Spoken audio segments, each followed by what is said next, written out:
Hello, everyone. My name is Joshua Gilliland, attorney blogger on Bowtie Law, and with Jessica Meterson on The Legal Geeks. Today, we have a special podcast to talk about Granville T. Woods, inventor, with the very talented writer Madeleine Holly-Rosing of the Boston Metaphysical Society. Madeleine, how you doing? Pretty good. How you doing, Josh? Fantastic. Enjoying lovely California weather, indicative of a drought. But other than that, life's good. Yes. Thank you for having me. It's good to see you. For those who haven't tuned in before, I met Madeleine at the Big Wow Comic Convention in May 2013. Had a fabulous time. Really enjoyed the comic, which is part of a 6-part series. We were at the Geeky Awards together, and really looking forward to that as well. And the completion of BMS. That's right. So let's talk about Mr. Woods. And again, being a history geek, I really applaud what you've researched and the lawsuits he was involved in. But could you tell everyone who he was and where he was from? Granville Woods, who is one of the main characters in the comic, is originally from Ohio. He is an African-American inventor who he patented over 50 patents and is in some circles is referred to as the Black Edison, which is, I actually take exception to that. I think he's probably better than Edison since Thomas Edison, he actually had to sue Thomas Edison a couple of times for stealing some of his patents. And Edison's response after losing was to offer him a job, which he refused, and started his own company, which is as he should have. Yeah. Edison was delightful as a human being that way. It's unfortunate that he's been kind of lost to history because he lived in the same time period as Edison and Tesla and Bell, and in fact he sold some of his patents to the Bell Company. That he should be lost. And I've had the greatest time sort of like discovering him and reintroducing him to the world, that this man existed, because a lot of people who read the comic think that he's a fictional character. And I say, no, he's not. And the reason I chose him is, well, there's a lot of reasons. One, I didn't want a lily white comic. I wanted a comic that was American, and in order to have an American comic and an American story, it has to reflect the American experience, and that doesn't happen without women and people of color. It just doesn't. It's not part of our lives. And also it allows, as a writer and a storyteller, to have organic what's known as organic conflict arise from racial tensions, class tensions that add to the story and to depth of character. So there were many reasons I wanted to bring him in, and just the fact that I found him, I just kind of went like, yes, when he was a perfect fit for the world I had developed. And considering how smart he was, and he was well-traveled, well-educated, self-educated, as I believe, though some people say he went to night school. As you and I discussed earlier, we doubt that happened. But he did learn, and he learned well, and was very important for the telegraph and railroad industry in this country. Yeah, there are some parts of history that we would only learn through a seance or ourselves dying to find out, and I'm not willing to do the second one for at least another 60 to 70 years, and I can wait. And seance could be a little weird, and results not unreliable. Yeah, we can't go through a Dalbert test to see if it was actually repeatable and truthful and everything. So there's that. But I'm a history geek. When I was at UC Davis, I took 9 upper division history classes, pretty much focused at all of American history, and specifically the 19th century. And I don't remember him being mentioned in the postbellum period. And if he was, it was a footnote, and I glanced over it. So I've enjoyed seeing the fictional version of him, which has inspired both legal research, looking at patent cases from the end of the 19th century, beginning of the 20th, and also on the USPTO website, digging through, looking for information on the multiplex telegraph and why it was important, and the other material that he put together. So, which is just fascinating. Yeah. Now let's talk about what we do know about him, or at least what we think we know and what could be in conflict. But what was his? So he's born in the mid 19th century. Yes. He then is educated, probably self-taught. What does he invent during the course of his life? Well, one of the things was an apparatus called he called it I'm not even sure how you pronounce this, telegraphony, which was a combination of a telephone and a telegraph. This was patented in 1885, and this would allow a telegraph station to send a voice and telegraph message over a single wire. Which would have been great for trains, so they could know what was happening and everything. Because a lot of people, even though Amtrak is alive today, it's a great way to travel if you want to be able to actually see the country and enjoy it. But this is pre-airplane, and yes, he actually sold the rights to that to Alexander Graham Bell's company, the American Bell Telephone Company. And then later on, he patented the synchronous multiplex railway telegraph. That's a mouthful. But this was really important because this allowed communications between train stations and moving trains. So essentially, it made it possible for moving trains to communicate not only to other moving trains, but to the stations, so everybody knew where they were at the same time and wouldn't collide. Pretty important. Huge. I mean, there was one of the cases that I found. I actually only found one on Lexis referencing his name, and that was the Bullock Electric Manufacturing Company, the Crocker Wheeling Company, which was from New Jersey. And for all the other legal geeks out there, that was 141F 105, date September 19th, 1905. And that got into a whole bunch of deep patent issues. I mean, it's fascinating reading cases from this time period because, one, patents are always confusing. I mean, like we have a special practice for attorneys who do patent law. So you have that half of it, and you have guys and gals who get electrical engineering degrees or bioscience degrees so they can do patent law in a particular area. And then there's the language of the time as well to confound it. So it's a complicated read just looking at some of these old cases. And then when you throw in, early 20th century science on top of it, it's a little funky. Yeah, I know that a lot of these cases have been documented and they are online, but I can imagine that not all of them are.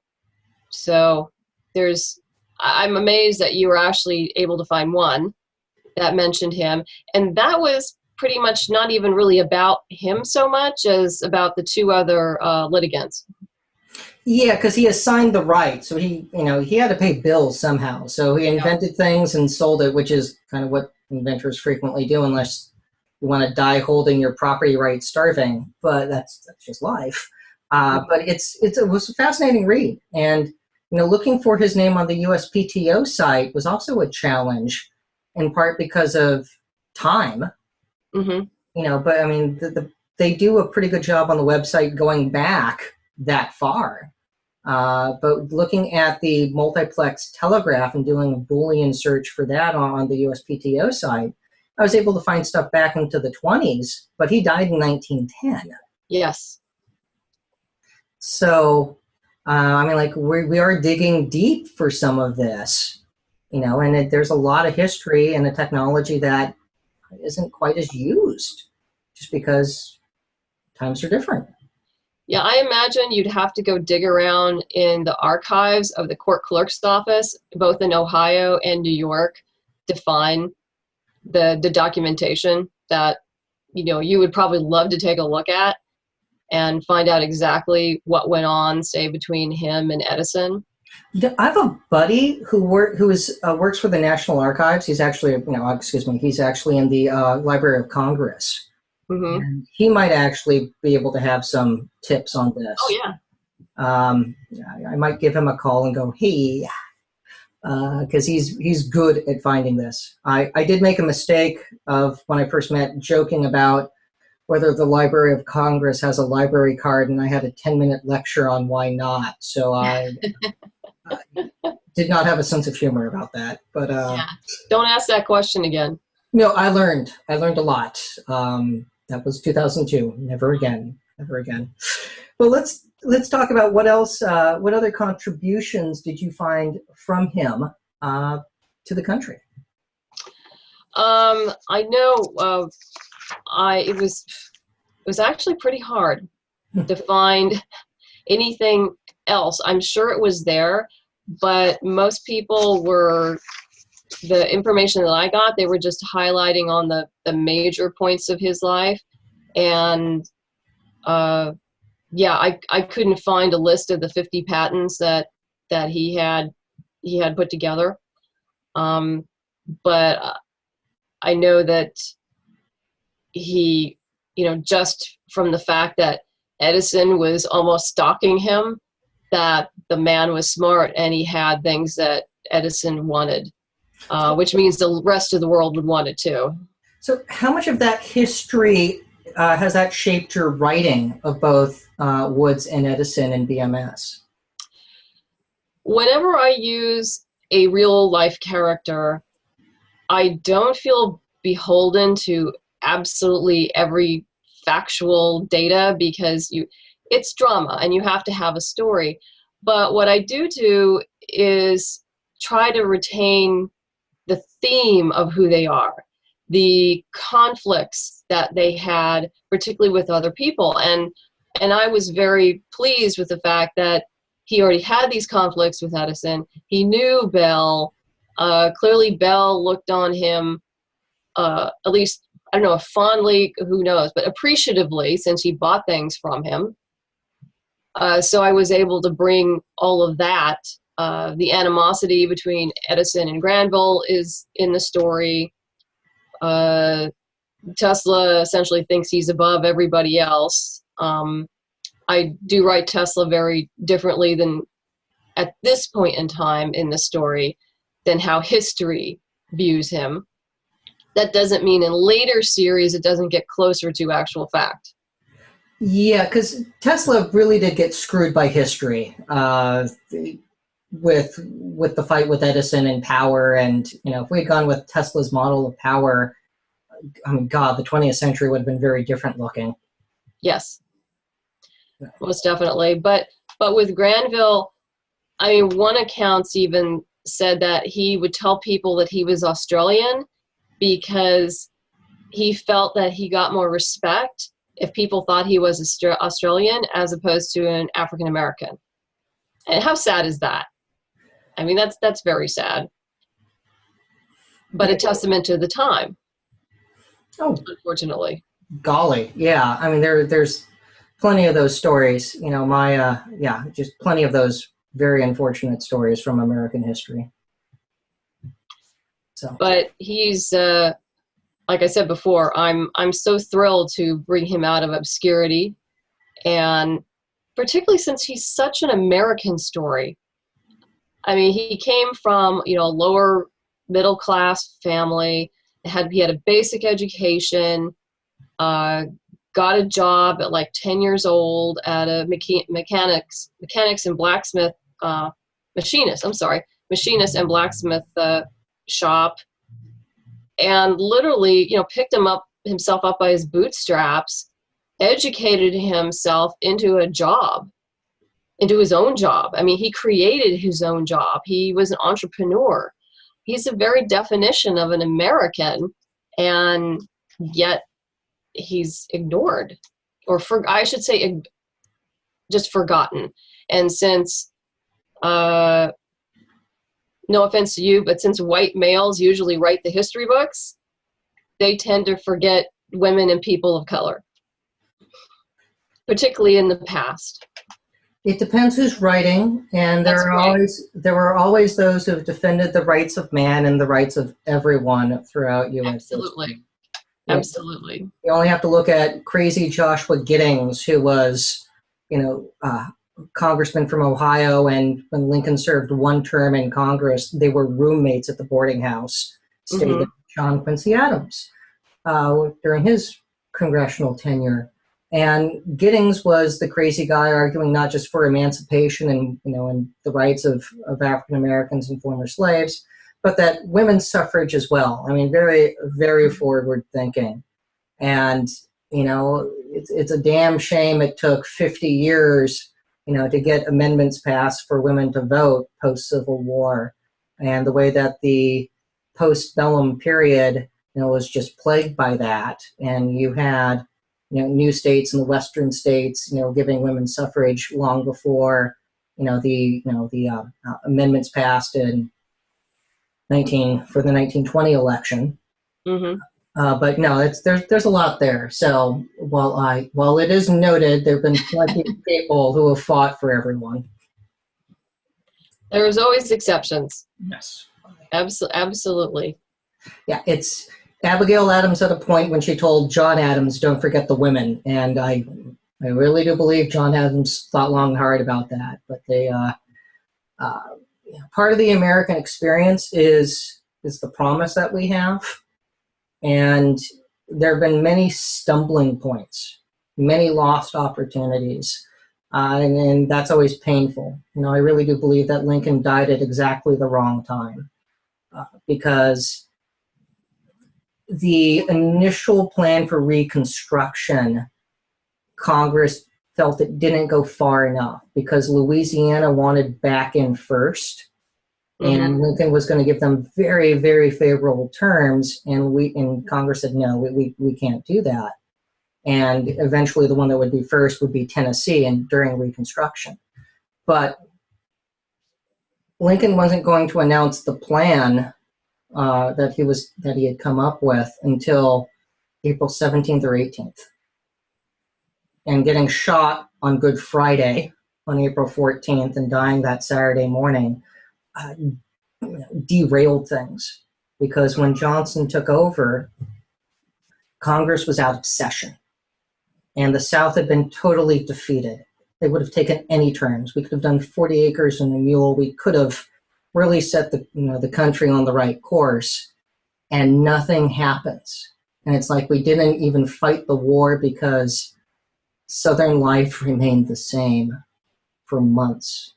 And when Congress resumed session and the former traitors send Confederate officers in uniform to take their seats in Congress, Congress freaks out and refuses to seat them, and that's what eventually will lead to the Radical Reconstruction Congress and the attempted impeachment trial of Johnson. And again, just blown opportunities. If Lincoln had not died, I think we would have had a radically different history that would have been better for the country racially, and probably, this is the unknown part, but hopefully would have had women voting rights much sooner as opposed to much later. Yeah, unfortunately, we'll never know. No, we won't. But it's just, what one crazed actor bent on revenge could do and derailing the future. Just horrible. But I think we should focus on the positive. I look at, we should learn from history, but I'm very proud of the fact that my great-grandfather was college roommates with George Washington Carver. And they were then buddies with the future Vice President of the United States, Hopkins. And so you had all these Iowans running around, and eventually Carver lived with Hopkins because of racism that they felt with on the student campus. But great-grandpa was buddies with a future vice president and Mr. Peanut Butter. So, there's plenty of good. He needs to write a book. Yeah, I mean, great grandpa's gone, but I have an audio tape with him that's I need to digitize because I mean, just You should. oh yeah, the quiet Norwegian, who lived to 103. Wow. Yeah, and I have his diary from the last couple of years of his life, and it's a fascinating read to see what a guy who was a century old was writing about in the twilight years. But there's always I look at Woods, and it's great what you've done with him in making people know he existed. But there's plenty of promise as opposed to not just focusing on the mistakes. Yeah, he also had a brother, Okay. which we talked about earlier, but who was also an inventor. But for the life of me, I could not find anything named that he had actually invented. I searched and searched and searched. There might be something buried away in some court clerk's office somewhere, or some old patent office somewhere, disintegrating. But his whole family was clearly gifted engineers, and it was unclear if he was actually married or not, and whether he had children. Some people say he did, some say he didn't. I tend to think he didn't, just because he wouldn't have had the time or be able to financially support them. But it's hard to say unless we magically go back in time and actually see them. One thing we do know, apparently he was a really snappy dresser, and he probably would have loved your bow ties. It's rock on. Oh, the pictures I've seen of him, he's a handsome man. It's like, rock on, dude, rock on. So quite the gentleman, and you guys have tried capturing that in the comic as well. In addition to the goggles on top of the head. So yeah. Well, he's Samuel's tech guy, though he does get out in the field, which you saw in the you've seen in both issues 2 and 3. Mm-hmm. He does work out in the field. He's not always in the shadows, just building stuff. He gets out there too. But though, as we move into 4, we're going to be focusing more on Samuel and Caitlin. So, I mean, there's only so much you can do in a comic. So you've got to focus on something. Yeah, and if, when things are over, maybe you do a one-off special focused on him or something like that, because that could be kind of fun. But it's, I mean, I really like the story because of, it's the 19th century Ghostbusters, X-Files. I mean, it's just, and with steampunk, it's just cool. It's just totally cool, and or all goes bad type of thing, and it's fun. I am in the process of rewriting a new novella, which is called The Demons of Liberty Row, and it is how Samuel and Granville first meet, and how essentially they become partners. And you get a real look at Granville's world. And I've invented a sister for him. And but the Negro section of Boston is called Liberty Row, and that's where he lives with his sister and his niece, and he has his workshop and workshops, and so it's a story of the demons of Liberty Row, and that's literal and figurative demons. I like it. I like it. That's cool. So it's with some beta readers right now. Then I got to rewrite it. Then it has to go to the editor. It is one of the rewards on the Kickstarter. Now, hats off to you on the Kickstarter, because you have. What percentage are you at for funding, and when's support for it end? We are at, I believe, 218% funded, and we end on this Friday, February 21st at 12:30 Pacific Standard Time. So we are less than 48 hours away of ending, and I'm about done. It's a lot of work. It's a tremendous amount of work. I know from my brother's multiple Kickstarter projects that he's done it, it is a campaign. It's like an election for, and because you live it daily with tweeting about it and the rewards and, talking it up. And it's something that you do, there's all the build up time and then everything else. So I appreciate everything that you've gone through for, a couple months and getting ready for this. Yeah, it's critical, all the preparation ahead of time. That is absolutely critical. And getting the video done and making sure everything looks right and getting your own little headshot video done. And for those of us whose face doesn't show up under lights, you got to get hair and makeup done. So just so you look presentable to the outside world, and you have to. It's part of the gig. Yeah, I liked your video. I thought it was great, and so it was good. It was fantastic, and it was great to see that you guys nailed the goal so quickly, and you've just been swinging for the fences ever since. It's fantastic. Yeah, we've been having a lot of fun with it, and I was really happy to be part of the what was called Steampunk Hands Across the World, which was what the Granville blog was about.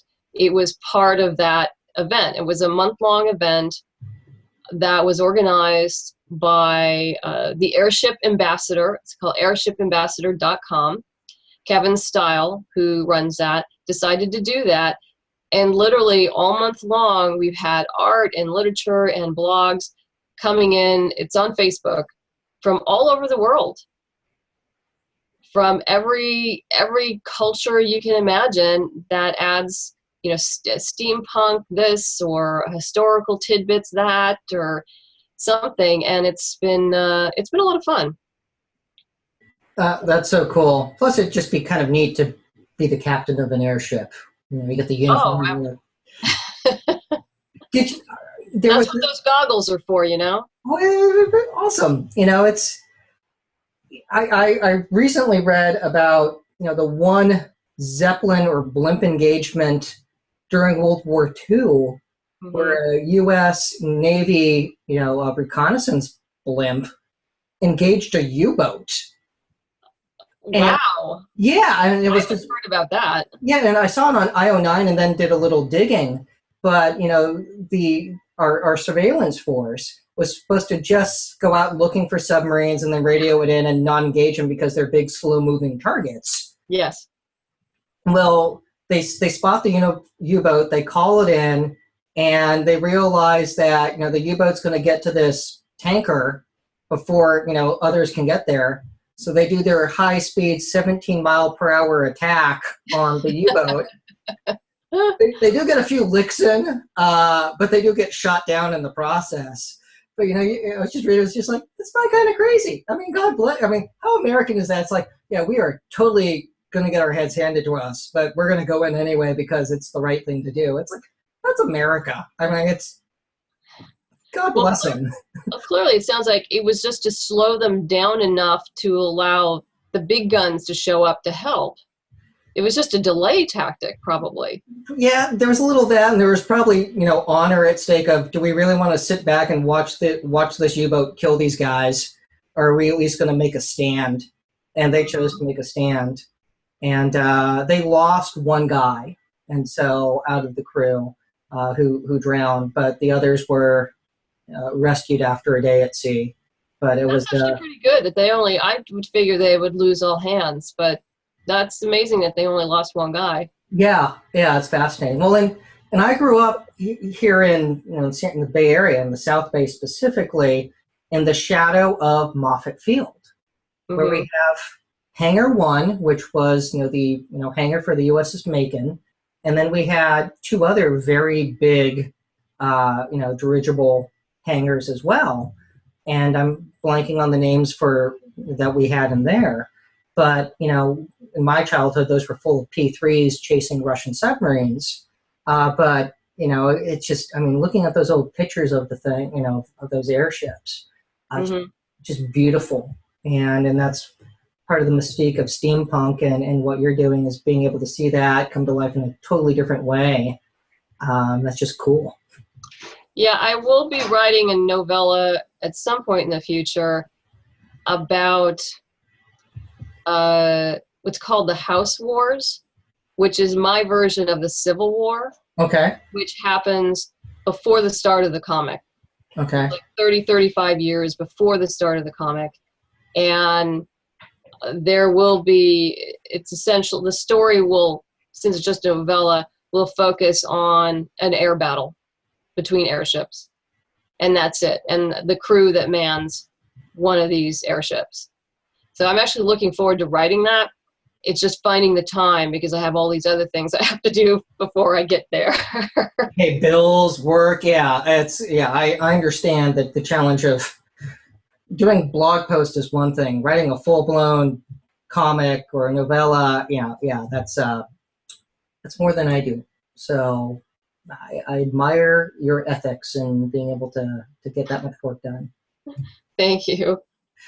Perfect. Well, listen, where can people find out more about BMS and your Kickstarter project and everything else? They can, well, number one, they can go to the website at www.bostonmetaphysicalsociety.com, or they can, and there's a widget there, they can click right through to the Kickstarter, or they can go to kickstarter.com, type in Boston Metaphysical, or just go to the comics and search through there, and they should find it pretty easily. And particularly if they search by end date, since we're coming up, we'll be right on that first page, since we only have about, I guess, 43 hours to go at this point. But we do plan on celebrating Friday night when this is over. Yay. I pop that champagne. You've earned it. So it's... Well, we're going out for... We didn't have time to go out for Valentine's Day, so it's going to be post-Valentine's, post-Kickstarter celebration, and it's just going to be nice. That's awesome. It's the anniversary of John Quincy Adams having a stroke on the floor of the House of Representatives in 1848. And Thank you for ruining my... All I'm going to think about when we're at Cheesecake Factory is John Quincy Adams arriving on the floor of our Congress. He didn't die that day. It took 2 more days, so you're clear there. But it was... Oh, well, that's better. And then I can see him he's in agony for 2 days after that. Great. But he's a man from Massachusetts. He fits well into the hero story. And he rose and voted in opposition to a resolution honoring those who had fought in the Mexican-American War, because everyone in the North saw it as nothing but a power grab for the slaveholding states.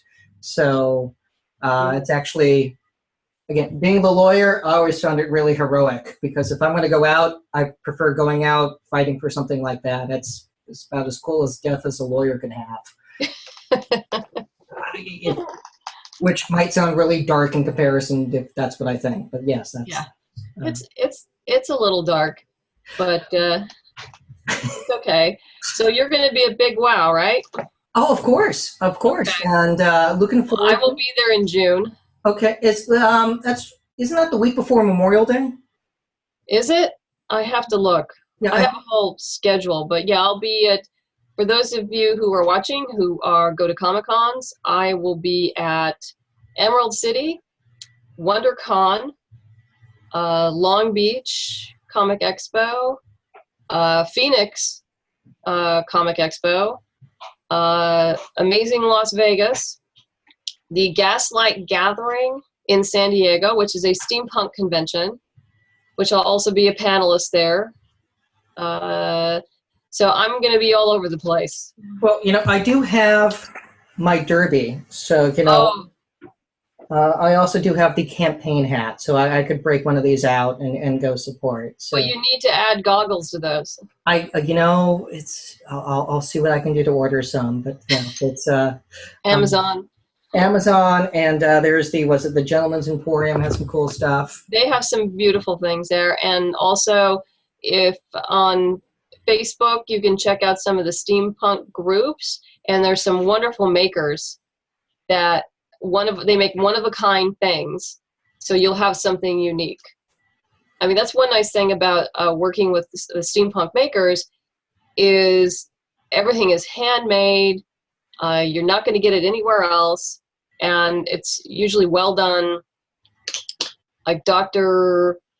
Brassey, also known as Kim, who did the owl locket. I don't know if you remember, but I think I was wearing a little top hat brooch at the Geeky Awards. Yeah. She did that. And also the necklace I wore there, she also did. Very cool. Yeah, it's that was a cool outfit you had on. Your husband had on some cool swag too. That night. That is a gorgeous vest, which I'll do a little plug here. We got that at Clockwork Couture in Burbank, and that is a wonderful steampunk store. I saw the video with Felicia Day there, and they got some cool stuff, lots of cool stuff. They do, and Donna, who runs it, she and I are friends, and she's been a terrific supporter of the comic. Helped me out when she can. In fact, one of the incentives is a Boston Metaphysical black tea blend, and I'm working with her to blend the tea. So she and I are working hand in hand and putting that together. That's awesome. Yeah. That's awesome. Well, I look forward to seeing you at Big Wow, and I'm going to, I reached out to the guys who put on WonderCon down in Anaheim, and hopefully they'll let me do a panel there. So I proposed a few ideas to them, so we'll see if that works out. But I would love to do a speaking event at one of the cons, and that's the one that I'm going to make the pitch at and see if they go for it. Okay.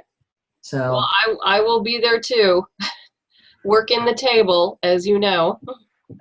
All too well. We've all played Booth Babe at one point in our lives. I'm just used to it at legal conventions as opposed to Comic Cons. So, but you've actually seen my brother at a couple of them now. Yes.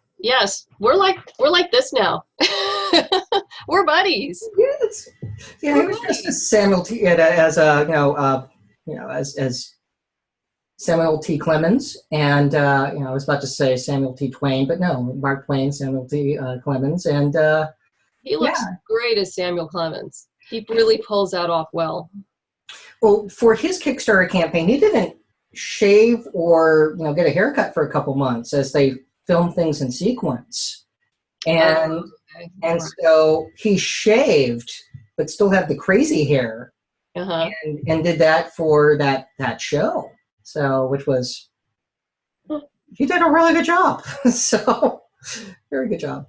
Well, listen, I'll post, all the different links down below so people can also find you. But really, so happy that the Kickstarter campaign has been successful, and really looking forward to seeing, the next 3 issues of BMS. And again, wishing nothing but success in the months to come. Well, thank you for having me on the show. I appreciate it. Anytime. You take care, and we'll see you very soon. Okay, thank you.